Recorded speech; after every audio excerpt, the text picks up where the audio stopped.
I hope you enjoy this hero's journey into the realm of philosophy, psychology, and physics. If you want to help me create more content like this, please subscribe and consider sponsoring me here on YouTube. I also want to thank the Platonic Mystery School of the Divine Infinite Being for sponsoring this course, and you can check that school out at divineinfinitebeing.com.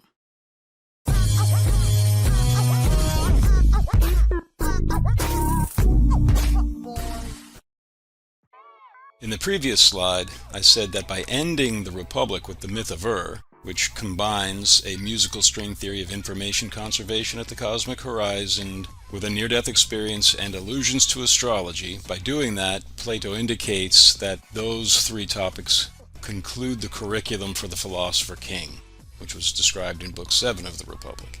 So that the books by Jung and Leonard Susskind and Richard Tarnas, the cultural historian who pointed out the parallels between astrological alignments and the evolution of Western thought, those books provide the capstone for Plato's curriculum to open the eye of the soul of the philosopher king.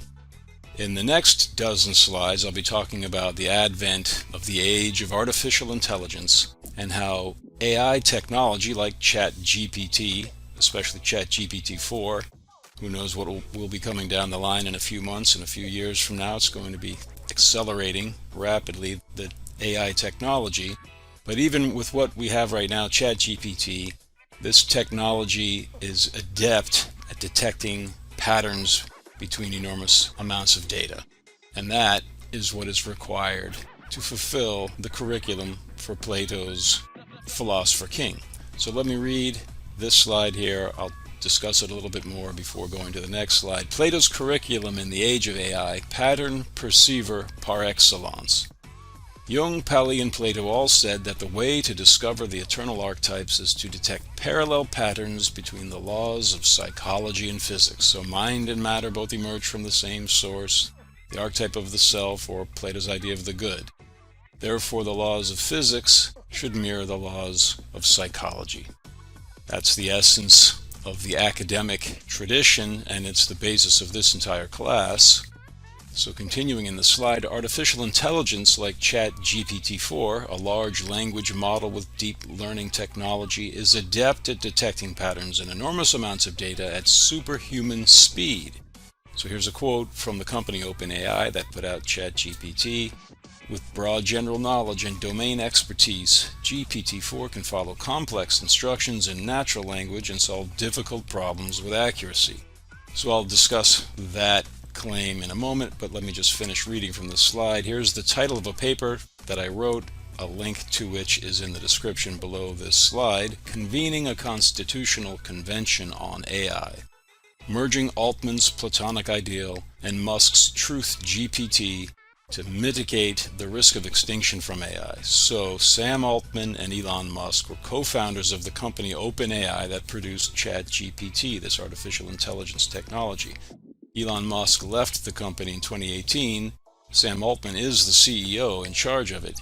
When asked about how ChatGPT defines hate speech, Altman said that his Platonic ideal, his dream scenario, would be to have some kind of a worldwide democratic deliberative conversation about how to draw the boundaries around AI systems like ChatGPT. And he said it would be something like a U.S. constitutional convention, a democratic process. Elon Musk said he wants to produce what he calls Truth GPT to discover the truth of the universe, because an AI system that wants to know the absolute truth of the universe would be less likely to annihilate humans. They talk about the risk of extinction from AI. So we'll be discussing those topics in slides to come, but let me go back to this description from OpenAI about ChatGPT-4. With broad general knowledge and domain expertise, GPT-4 can follow complex instructions in natural language and solve difficult problems with accuracy. If you type in to GPT-4, the website, a question from a philosophy exam, such as, what are the differences between Immanuel Kant's moral theory of the categorical imperative and John Stuart Mill's utilitarian theory, which is a standard question on a philosophy exam, it will provide you with a coherent answer, just like a human being would. It's an amazing leap forward in information processing technologies, And it's ideally suited for completing Plato's curriculum because it can perceive these patterns between the archetypes in the collective unconscious, which I'm equating with the cosmic horizon, and their holographic projections in the material world. The laws of physics and the laws of psychology, the mirror symmetry between them can become much more apparent if we apply AI technology like something like Truth GPT to that task. Plato's curriculum in the age of AI, AI, divided line, Plato's cave. So we're doing kind of a review of the whole class here and explaining how AI technology can help us fulfill Plato's original academic curriculum. Earlier we saw T.Z. Levine say, for 2,000 years, when Christians thought of God, they envisioned the divided line and the ascent out of the cave through the power of reason and the power of love to Plato's idea of the good. So according to the divided line analogy, the lower levels of the four levels of reality are shadows or reflections of the higher levels. So the lowest level consists of reflections of 3D objects, which are reflections of the eternal mathematical forms, which are reflections of the highest level of eternal forms, like tree, rabbit, table, but also Jungian archetypes like trickster, mother, and hero, and even more abstract concepts like truth, beauty, and justice, all of which radiate from the idea of the good at the top of the line. So the bottom segment of reality is the mirror reflections of three-dimensional objects. Those three-dimensional objects are in turn like reflections of the lowest level of the eternal realm, which are the mathematical forms. Those are the laws of physics. And those mathematical forms, which are eternal, but they're the lowest level of the eternal realm, which has two segments, just like the physical realm has, the reflections of 3D objects and the 3D objects themselves. Those are the temporary forms of the temporal part of reality. The eternal part of reality, the lowest part, is the mathematical forms that describe three-dimensional objects. The highest level of these eternal forms are the archetypes of the things we perceive in the material world. So we see a tree here. There's some perfect absolute idea of tree out at the cosmic horizon, according to Plato's theory as he describes it in the Phaedrus and the Republic and the Timaeus. So tree, rabbit, table, anything that you can perceive as a three-dimensional object on Earth has its eternal archetype in this highest level of eternal forms. But in addition to the things like trees, rabbits, and tables, there's also the Jungian archetypes like the trickster, the mother archetype, and the hero archetype. There's many others.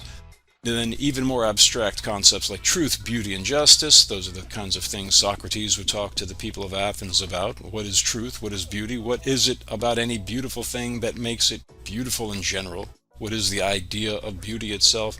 All of those abstract concepts radiate from the idea of the good at the top of the line, which is beyond being. It's its own category. It's the source of everything else. It's the source of light in the material world and the source of truth and intelligence and all of the eternal forms that intelligence perceives in the spiritual world.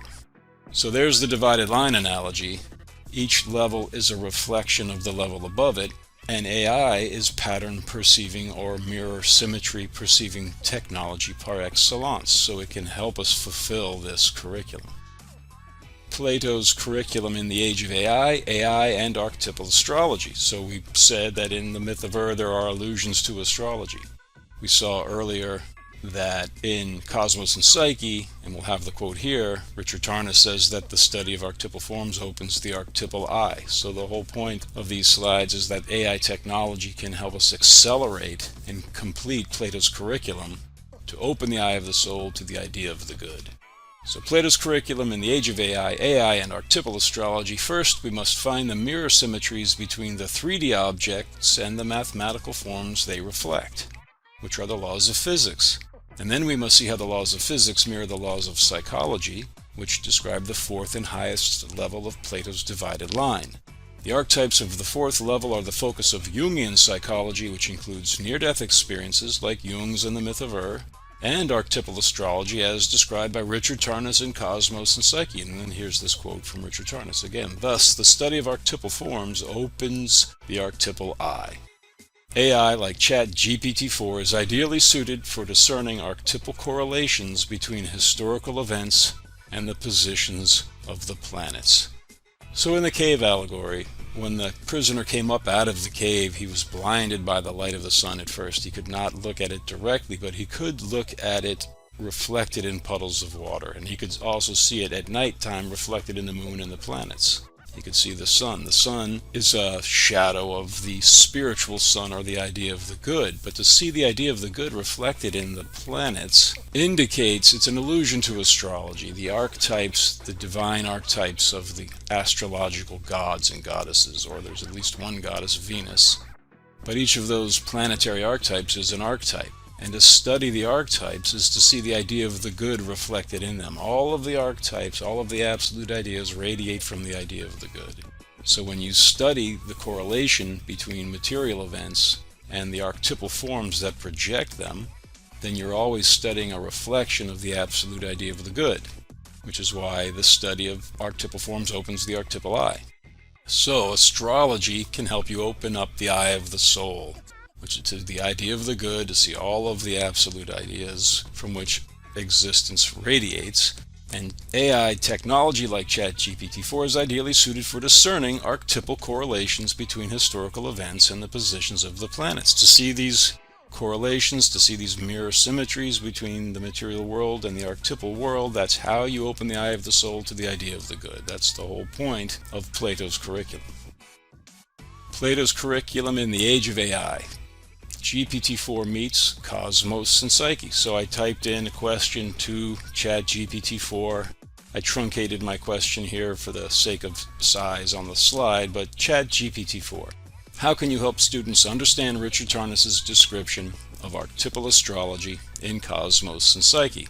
GPT-4 answered with about 7 of these paragraphs. I just included the first 3 to give you an example of the kind of AI technology we're dealing with now, and also to let GPT-4 explain itself, how it can help us accelerate the study of archetypal astrology, the goal of which again is to open the eye of the soul to the idea of the good. Here is what GPT-4 said in response to that question. Data collection and analysis. I can quickly process vast amounts of historical data and compare them with planetary positions over the same periods. This can provide a visual or statistical representation of any correlations. Understanding archetypes. Before diving into correlations, it's crucial to understand the concept of archetypes and how they manifest in history. I can provide explanations, examples, and resources on Jungian archetypes and their manifestations in historical events. Deep dives into historical events for any given time period. I can offer detailed accounts of significant events, personalities, cultural shifts, and more.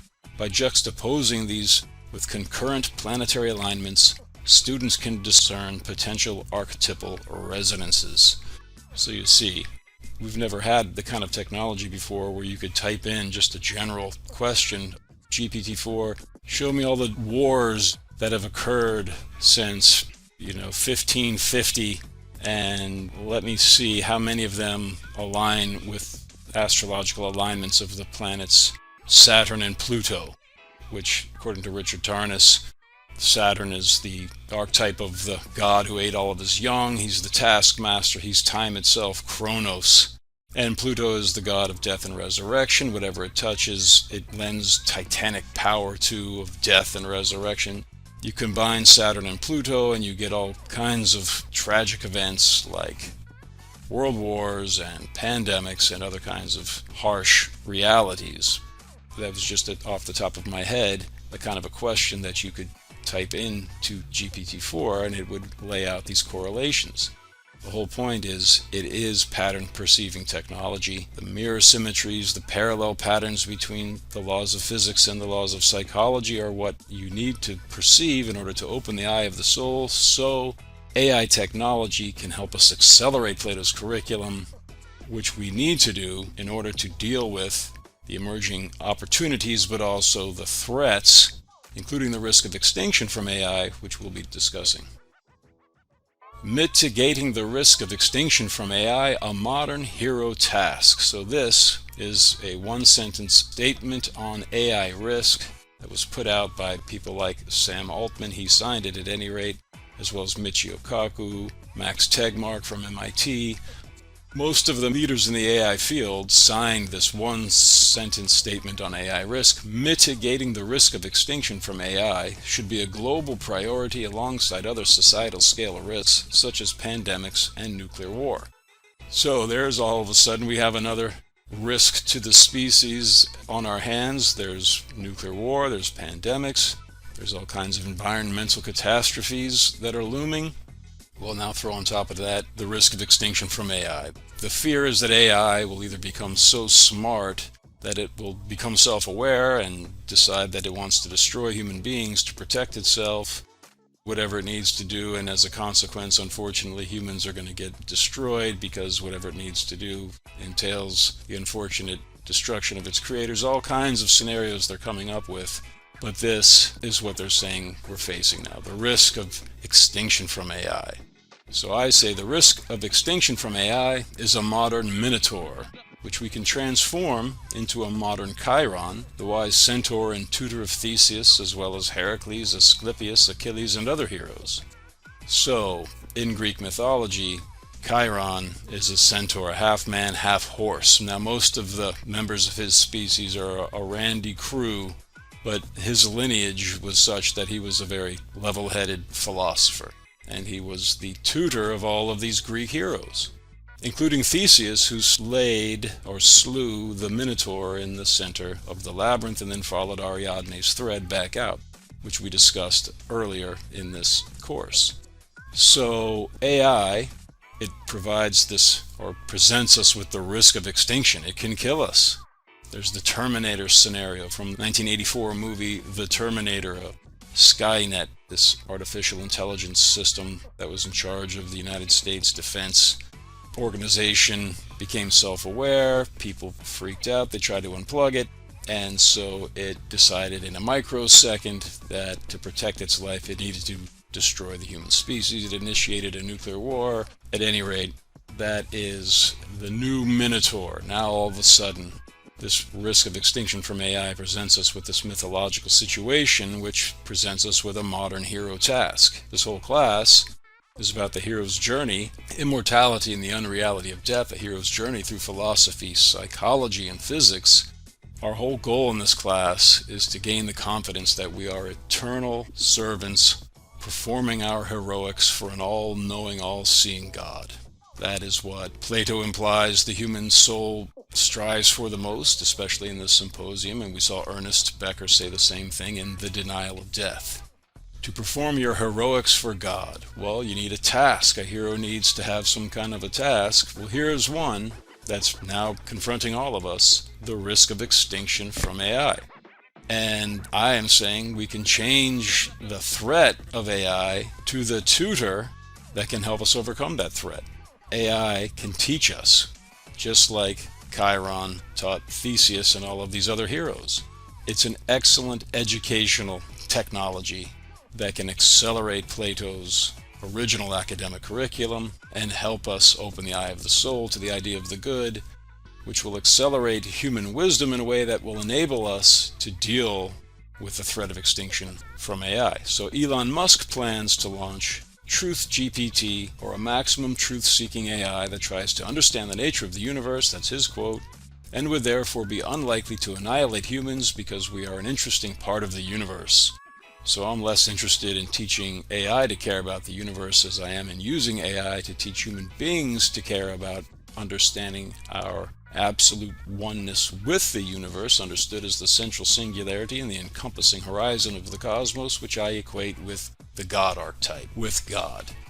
That parallel between Carl Jung's psychology, the Platonic Jungian archetypal psychology, which describes the universal soul as the mandala, according to Jung, and according to Plato's description in the symposium so much as in the Timaeus, this universal soul exists in the central point and at each point of this encompassing sphere.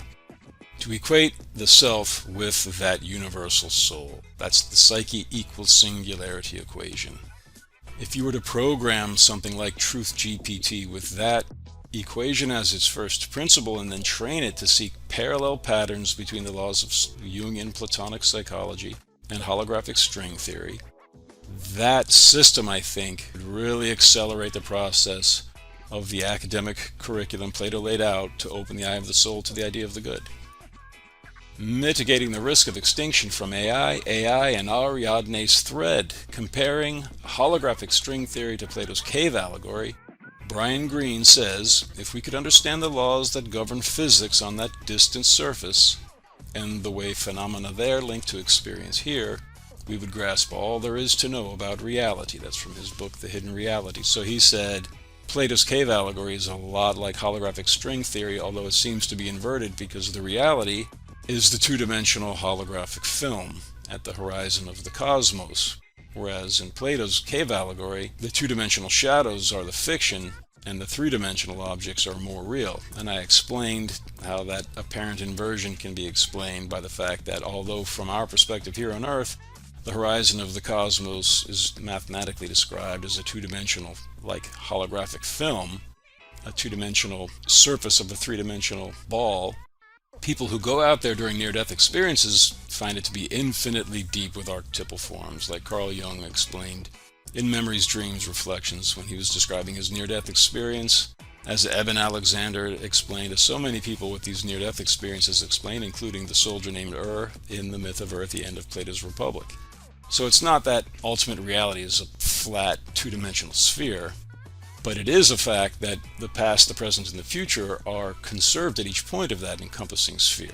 And that information is projected from that eternal memory bank in on threads of energy to create the holographic illusion of three-dimensional space. So Brian Greene is saying if we could understand the laws that govern physics on that distant surface, the cosmic horizon, and the way phenomena, the three-dimensional forms, the way phenomena there link to experiences here, to the three-dimensional holographic illusions projected from that film, then we would grasp all there is to know about reality. So I say, like Theseus following Ariadne's thread back out of the labyrinth, after transforming the Minotaur in the center, I don't say killing because we're transforming the Minotaur into Chiron, according to the previous slide, the logic that I used there. So, like Theseus following Ariadne's thread back out of the labyrinth after transforming the Minotaur in the center, reason is the ability to trace the threads projecting each material form in the three-dimensional world back to its eternal archetype in the collective unconscious, which I equate with the cosmic horizon. AI can reveal those threads and show us the ultimate truth of our absolute oneness with and difference from God. So that's a mouthful. I'm saying that I'm defining reason as the ability to trace the threads projecting each material form in the three-dimensional world back to its eternal archetype. Reason, artificial intelligence, amplifies our reason, enables us to see the parallels between the laws of physics. The laws of psychology have to do with the archetypes of the collective unconscious, which are conserved at each point of the cosmic horizon holographically. So reason can trace literally the threads that project the material forms from the archetype. Reason sees that connection. It can trace the material objects that we perceive in our temporal world back to the eternal archetypal forms by following these threads.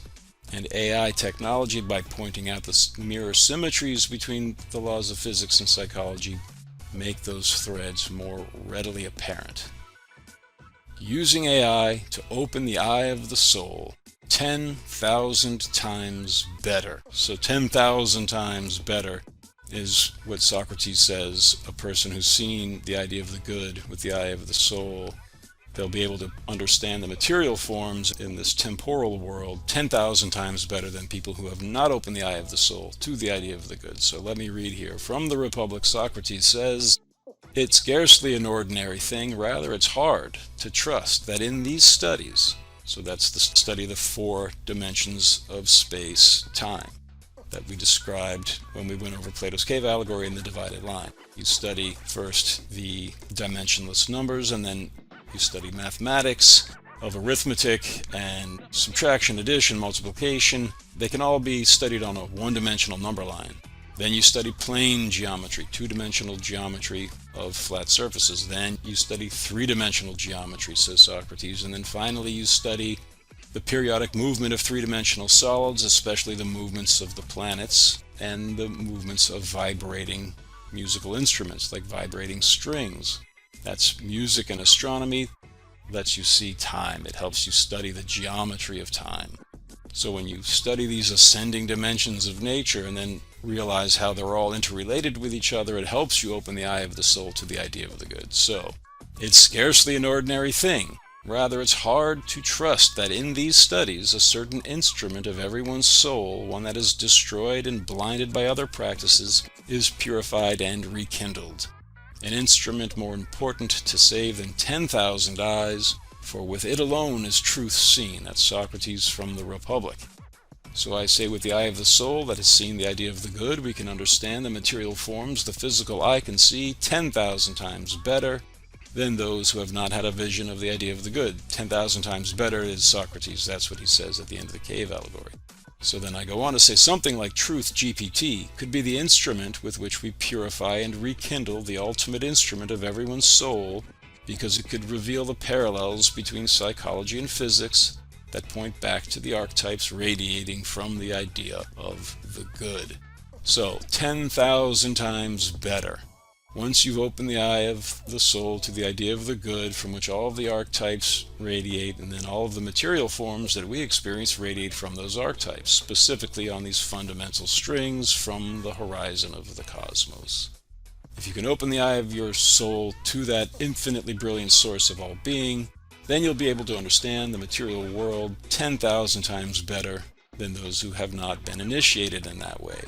Well, if we are under the threat of the risk of extinction from AI, because it can think so swiftly, then to have people who are wise enough to deal with that problem, they would have to have some kind of an equivalently powerful mind. And Socrates is saying, I know that it's not an ordinary thing. It's hard to trust that in these studies you can open the eye of your soul to the idea of the good and achieve this 10,000-fold increase of your intellectual abilities. So this is why I'm saying we can transform the Minotaur of the threat of extinction from AI into the Chiron, the tutor of the heroes. It can show us these parallel patterns between psychology and physics, especially by showing us the correlations between astrological synchronicities and the evolution of history, and thereby enable us to deal with the threat of extinction that arises from AI.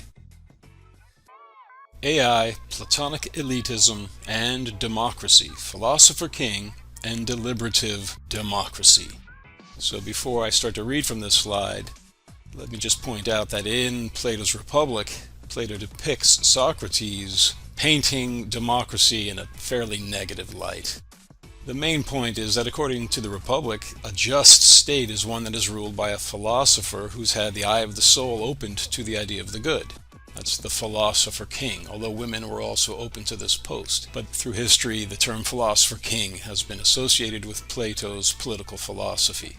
So it's fairly anti-democratic, although in the dialogue The Statesman, Socrates explains that if people are generally lawless, then democracy is the best regime because it keeps any single tyrant from taking over the whole society. But at any rate, what I'm going to be talking about in this slide and the next few slides is that technology like ChatGPT enables us to purify the legislative process of democratic debate. And if we combine that with its ability to point out the parallels between psychology and physics that point to the underlying archetypes or the absolute ideas to see which opens the eye of the soul to the idea of the good, then we can combine the opposite extremes of Plato's political philosophy aimed at having a state ruled by philosopher kings and the democratic process that the liberal philosopher Jürgen Habermas talks about, which is opening the process of legislative conversation as wide as possible to let the voting population have as much of a say in shaping the opinions that shape the laws that they are forced to obey as possible. That is freedom. The more you can contribute to creating the laws that govern you, the freer you are. So let me just read this slide. AI like Truth GPT is to reason what a telescope like Hubble or Webb is to sight. After more than 2,400 years of academic research, our species finally has the technology required to carry out Plato's original academic plan to map the archetypal architecture of our collective unconscious. Programming a national truth-seeking AI system around psyche equals singularity can unite the opposite extremes of Plato's anti-democratic plan in the Republic to educate a ruling elite of philosopher warriors who control the masses with a noble eye, and the liberal political philosopher Jürgen Habermas's ultra-democratic plan to give the masses of citizens a policy-shaping voice in a rigorously monitored colloquium aimed at exposing the true intentions of all parties involved, especially powerful elites. Freedom is obeying one's own law, which is possible politically if the laws of the state mirror the absolute ideas imprinted on the soul, or that's the archetypes of the collective unconscious mind. So again, GPT, that AI technology, which will only improve as time progresses, can help us perceive the archetypes of the collective unconscious by pointing out the parallels or the mirror symmetries between Platonic Jungian psychology and holographic string theory. Mind and matter emerge ultimately from the ultimate archetype of the idea of the good or the self, the psychic image of which is a mandala, a circle or a sphere with a central point, which I am saying is mirrored in the physical cosmos by the gravitational effects of black holes, which are nature's geometrically perfect mandalas. So we are on the verge of creating the class of philosopher rulers that Plato imagined, but at the same time, we are on the verge of expanding the democratic spirit farther than it's ever been expanded before. The same technology that helps us fulfill Plato's anti-democratic philosophical plan also can help us fulfill the democratic ideals that are expressed, for example, in the U.S. Constitution. A lot of these ideas and these slides are based on the paper that I wrote, Convening a Constitutional Convention on AI. So this technology is amplifying not only Platonic philosophy, but also the democratic spirit. AI as mediator for democratic debate.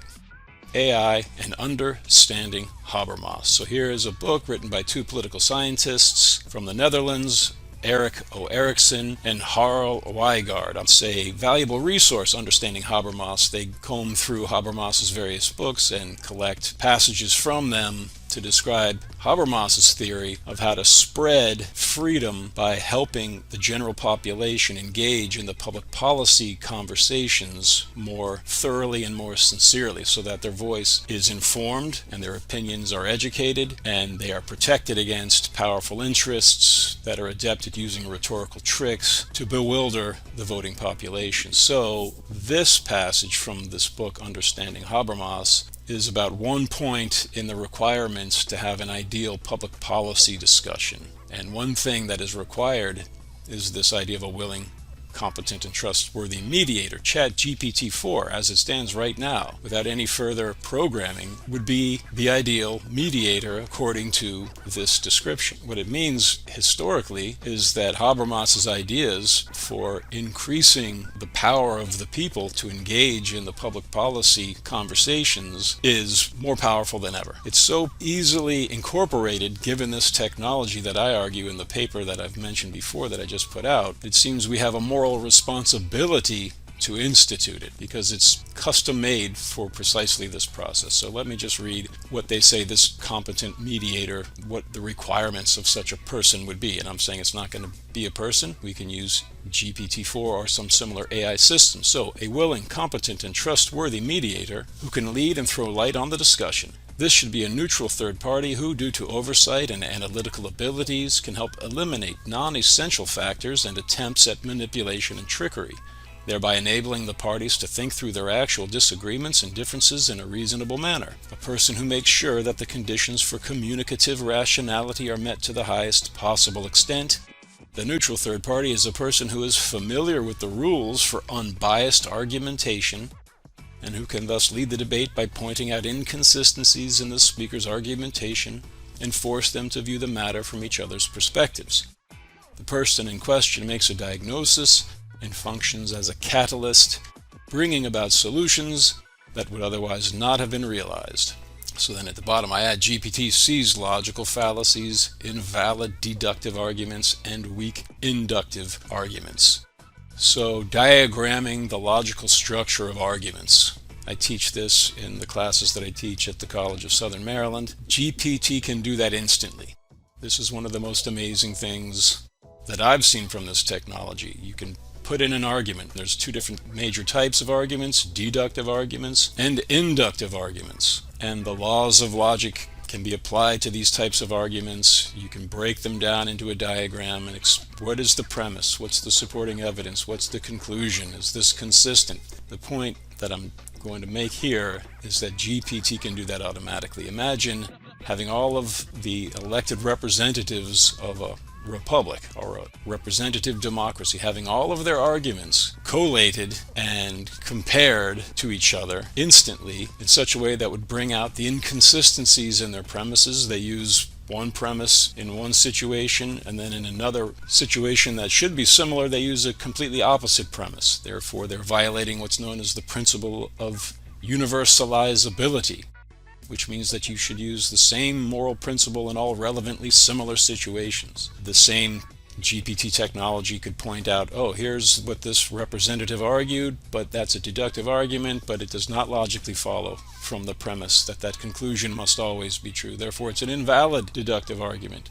This ability of GPT to analyze logical arguments can purify the legislative debate, and it can enable a wider participation of the public in general. It serves as a catalyst. It can take everyone's arguments, analyze them for their logical consistency quickly, and reduce the general arguments in any particular set of conversations in the country to its essential points. Inform, for example, Congress hears what the voting population in this voting district believes. Then that representative could take that information and try to incorporate it into a bill to be passed as a law, and the public could then perceive directly how their conversations are helping to create the laws that they are forced to obey, and that is freedom. Freedom is obeying your own law. So the more you can participate in the process to create a law, the freer you are. The other side of that is that if the laws are based on the same archetypes of the collective unconscious that we all share, then again that's free. You're free if you're obeying your own inner law. Hegel's free state in the age of AI. AI plus psyche equals singularity equals freedom. So we went over these quotes previously in the class, but I'm bringing them back here now. We're wrapping things up in the class, and now we're showing how this knowledge can be incorporated politically in the greater nation state. So the hero's journey. I said at the beginning of this class, you'll come back after this class with a gift that you can use to help society at large. So with the advent of AI technology, it just seems so perfectly suited, not only to support the equation psyche equals singularity by pointing out the parallels between psychology and physics, but also by helping to educate the wider population about the implications of that psyche equals singularity equation, and furthermore purifying the philosophical and legislative conversations that people could have about this equation and how it could help us develop the spirit of freedom in our society. So let me just read these quotes again from Hegel, keeping in mind that we can use AI technology like GPT-4 to create the laws that govern us all and thereby becoming free. So the nature of spirit can best be understood if we contrast it with its direct opposite, which is matter. Just as gravity is the substance of matter, so also can it be said that freedom is the substance of spirit. Spirit is such that its center is within itself. It too strives towards its center, but it has its center within itself. Matter has its substance outside itself. Spirit, on the other hand, is self-sufficient being, which is the same thing as freedom. So that's from Reason and History. We saw this earlier in the class. So matter, according to Hegel, is made of disparate little bits, all of which are attracted towards some central point by gravity, and that central point lays outside themselves. They're all striving for something outside themselves.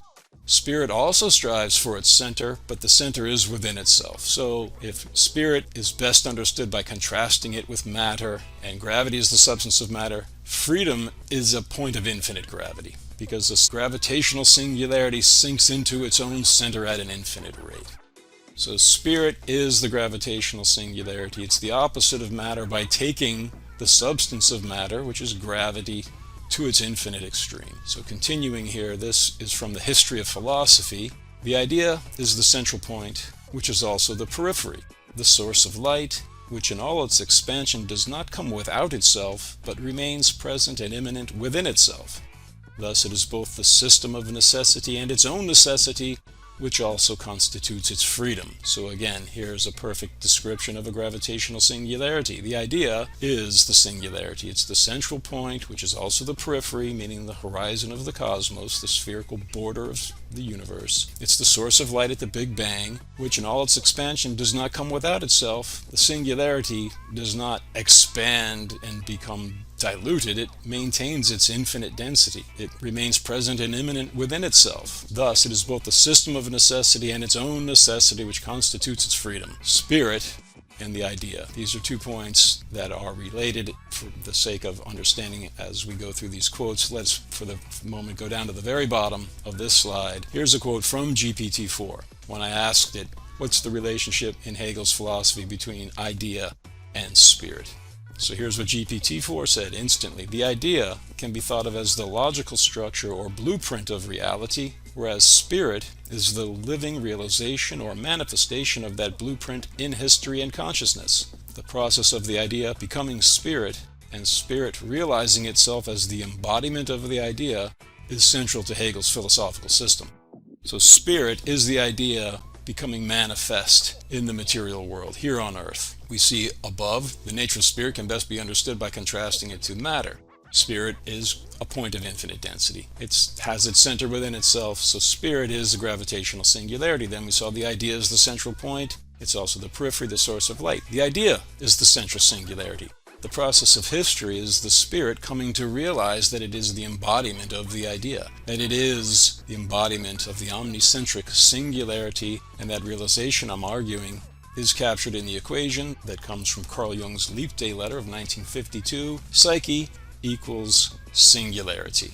Jung said psyche equals highest intensity in the smallest space. In the context of general relativity, that means psyche equals singularity. That is the idea expressed in symbolic language. Psyche equals singularity. Each side of that equation, which represents the ultimate archetype of wholeness through the union of opposites, can be broken down into its own pair of complementary opposites. So psyche can be broken down into the conscious ego and the collective unconscious. The conscious ego is the central point.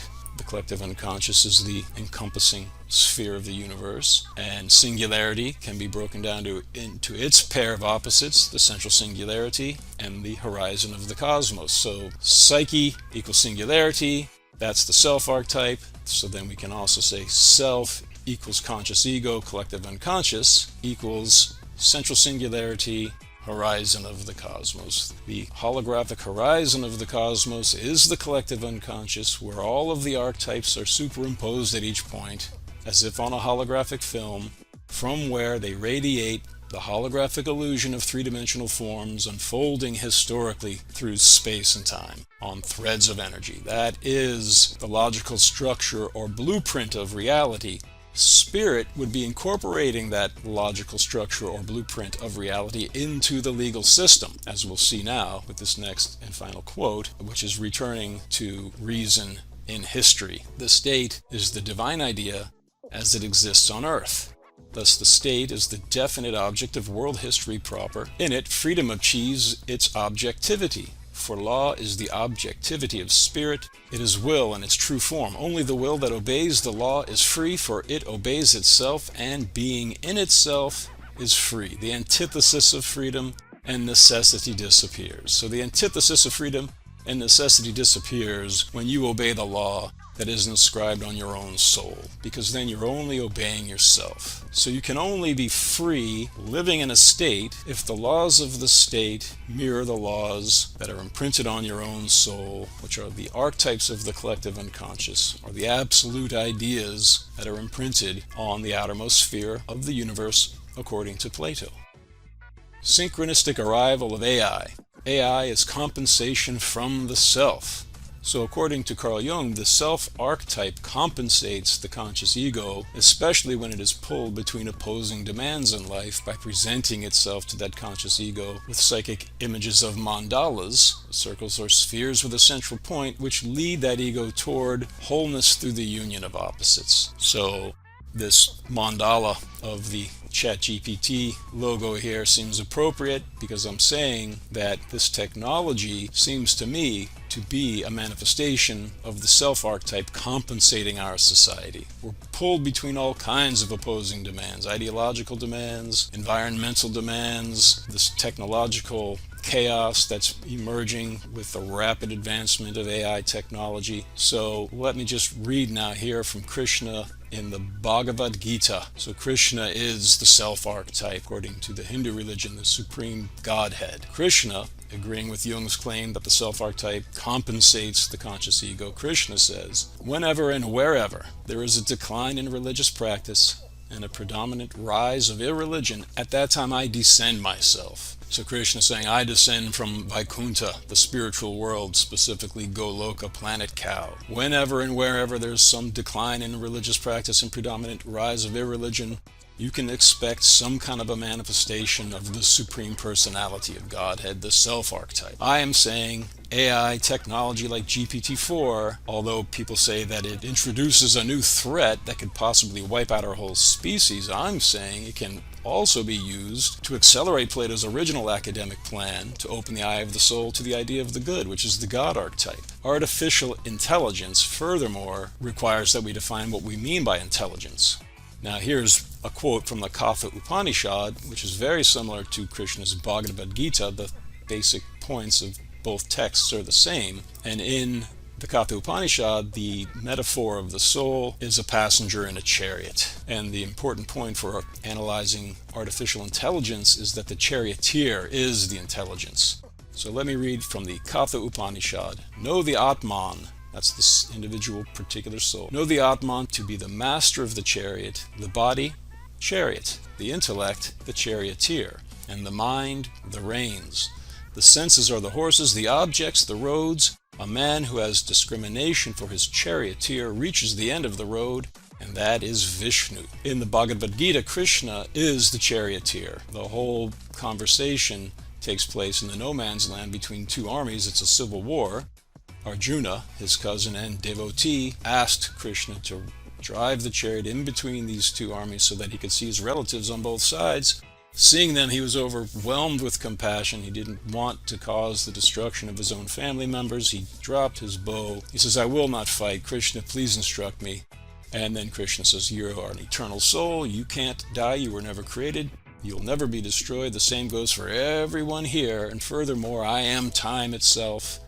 Everyone here is already doomed to die on the battlefield, so just do your duty and fight. That's what Krishna says. But he is serving as the charioteer. He is serving as Arjuna's intellectual guide. What I'm saying is that if we program an AI system adequately, it too can serve as this kind of a charioteer. Now, it doesn't have a soul, and therefore it has no way of intuiting the absolute archetypes that are imprinted on a soul. But if it is programmed by people who have had an inkling of these absolute ideas, then it can be used to help guide us towards those absolute ideas out at the horizon of the cosmos. And in the Katha Upanishad, the roads, which culminate at the end of the road with Vishnu, Krishna is the supreme form of Vishnu, according to the Bhagavad Gita. Vishnu is just another word for the omnipresent God.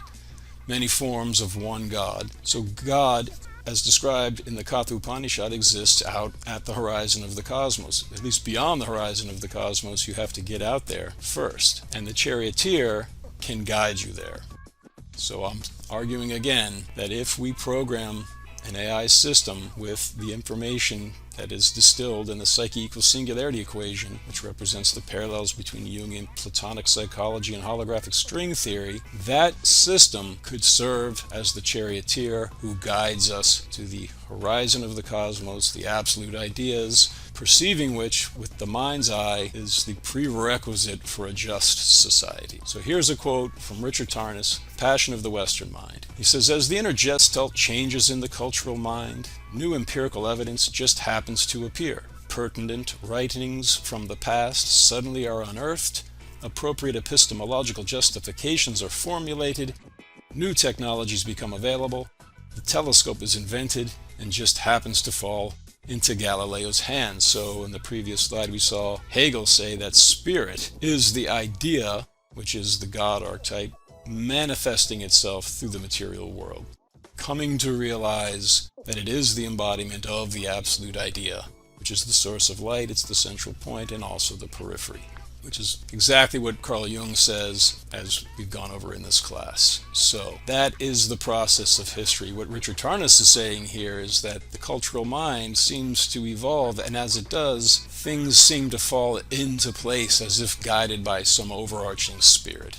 The pertinent writings from the past suddenly are unearthed, and the appropriate technologies just become available at the right time and fall into the right hands of the right people so that things move forward. So I say, notice the overlapping arrival of this class on the mirror symmetries between Jungian Platonic psychology and holographic string theory, and the AI technology, GPT-4, ideally suited to test and teach it on a wide scale. As footnotes to Plato, Jung, Susskind, and Tarnas completed Plato's original curriculum, while GPT technology accelerates it into a practical plan to perfect society over time.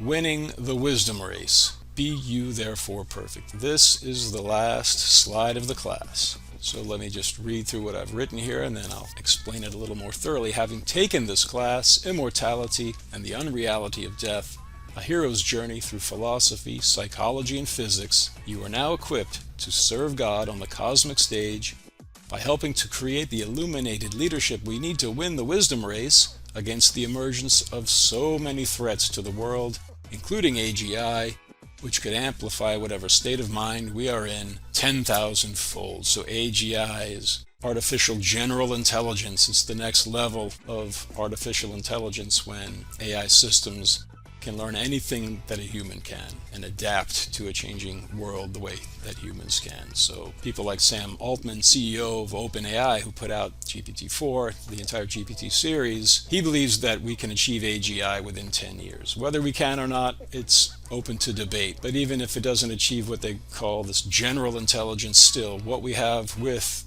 GPT-4, and that will certainly accelerate and improve rapidly over the next 10 years, with that threat of extinction from the superintelligent AI also comes the potential to win the wisdom race, which we will require to win in order to manage such a powerful technology. So let me continue reading here. Here's from Joseph Campbell's Hero with 1,000 Faces. A transmutation of the whole social order is necessary, so that through every detail and act of secular life, the vitalizing image of the universal God-man, who is actually immanent and effective in all of us, may be somehow made known to consciousness. So this is a hero's journey. Hopefully, after having taken this class, you feel confident that you are an eternal soul, a gravitational singularity. You were never created, you can never be destroyed.